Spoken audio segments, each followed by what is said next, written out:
Welcome to the TheDPost Sports Notebook, your daily WVU sports roundup at TheDPost.com.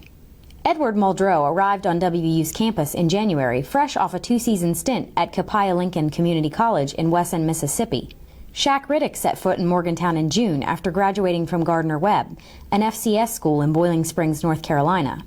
Muldrow, a weak-side linebacker, and Riddick, a defensive end, appeared in the starting lineup for the first time in the Mountaineers' October 4th Big 12 Conference game against Kansas. And they've been making an impact on WVU's defense ever since. "I like where both those guys are at," WVU defensive coordinator Tony Gibson said. "They're helping us." WVU rushed for 78 yards in the first quarter against TCU, more than half the yardage the Horned Frogs were giving up on a per-game basis this season. By the end of the third quarter, the Mountaineers had 197 yards on the ground, more than any team outside of Baylor had accumulated against TCU. But in the fourth quarter, when WVU needed its ground game to help chew up the clock and protect a 9-point lead, the Mountaineers faltered.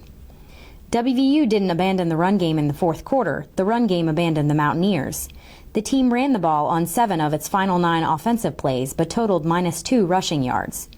The game plan was similar to the one WVU employed against Oklahoma State on October 25th, but the results were drastically different. Armed with a 7-point lead against the Cowboys, WVU ran 10 times for 63 yards in the fourth quarter. The Mountaineers' success on the ground put the game out of reach, helping to extend WVU's lead to 24 points. This week, offensive coordinator Shannon Dawson said he didn't second-guess the Mountaineers' offensive approach as much as he regretted the team's lack of execution. If it would have worked out, we'd be sitting here saying, well, it's awesome. Golly, y'all called a run play on that situation and got the first down and you ran out the clock, which happened in the Oklahoma State game. It didn't happen in this game, so, I mean, it's easy to look back and say, yeah, that play didn't work, we shouldn't have ran it. You know, that's easy. 2 scores off the bench helped push the number 8 ranked WVU women's soccer team to a 2-1 victory against TCU on Wednesday in the quarterfinal round of the Big 12 tournament. Junior midfielder Leah Emmaus and freshman forward Michaela Abam, the Big 12 newcomer of the year, tallied the scores for WVU, and sophomore midfielder Ashley Lawrence had the assist on both. The win pushes the Mountaineers' unbeaten streak to 16, too short of matching the program record.